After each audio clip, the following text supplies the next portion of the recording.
What's up, YouTube? This is Too Raw for TV. All right, so I just want to do a quick shout-out video to Giannis Antetokounmpo. Big game against the New York Knicks last night, 37 points, 13 rebounds. And, he's been an MVP to me, even though the mainstream media has pretty much been shutting him out when it comes to the conversation. They keep talking about Devin Booker, who, of course, did have a monster game against the fucking Bulls. 51 points in three quarters. But at the end of the day, I think that Giannis just does more.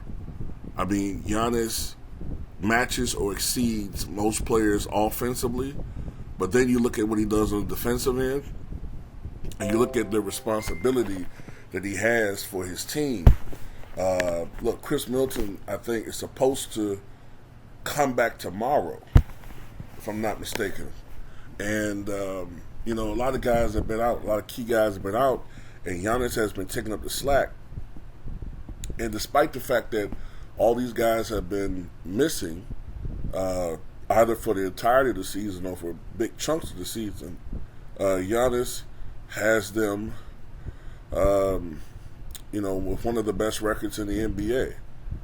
So, you look at the season, Giannis is averaging 31.3 points, over 11 rebounds, over 5 assists. I think he's shooting around 53% from the floor. He is struggling from three-point range by even his standards at 23%. But I think that'll even out eventually to around what he normally shoots, 30% or so. He's been struggling from the foul line. And he had gotten to as low as 58% from the free throw line, but he's up to 61%. And, I think with Giannis, he tends to go in streaks.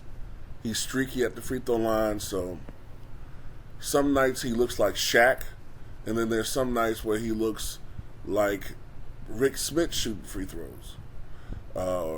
So I think ultimately he'll wind up somewhere in the upper 60s, maybe close to 70% from the free throw line before the season is done.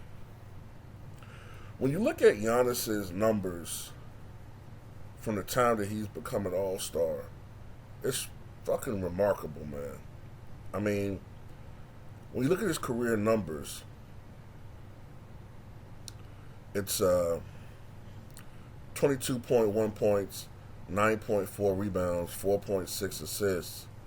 But when you look at his numbers from the time that he's been an all-star, then they go up to 27.5 points, 11.2 rebounds, 5.5 assists, 1.3 steals, 1.4 blocks, 55% shooting from the floor, 29% from three, 71% from the foul line. And this is what's truly remarkable when you look at a lot of his advanced numbers. I know some people don't like these nerdy stats, if you want to call it that. But when you look at his advanced numbers since the time he became an all-star, the 2016-17 season, you look at his true shooting percentage, which is 61.8%, truly elite, but his PER rating, 29.3. If 2016 was his first season in the league, and it's not, but if that was his first season, he'd be the all-time leader in PER, and it wouldn't be even close, 29.3. His true rebounding percentage is very high. His assist percentage is high. His block percentage is decent. When you look at his career win shares since 2016, it's at 75.4. Win shares per 48 is Jordan-esque, almost Jordan-esque at 24.7. The guy's the best player in the NBA.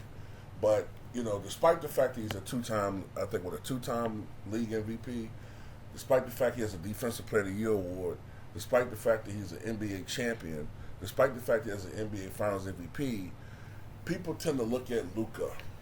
People tend to look at Nikola Jokic. And what bothers me a little bit about that is that there's no demand on these guys to win titles.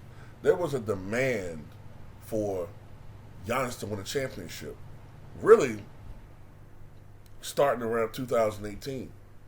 He became an all-star level player in 2016. By 2018-19, people were saying, well, this guy got to win a championship. You know, which they're already starting to do with Lamar Jackson in football. But yet, when the last time Aaron Rodgers won a Super Bowl? But anyway, and when he loses, it's other people's fault. But yeah, Giannis is an all-time great player, man. I'm a stickler for longevity, but Giannis is probably, man. I'm usually real tough with I'm a stickler for like doing things for a long period of time, but man, historically, man, Giannis is probably already a top 10 all-time power forward. Excuse me. He's already a top 10 power forward in my book, man. Just his overall impact the last few years. And he's just going to raise higher and higher on the list. But anyway, tell what you guys think.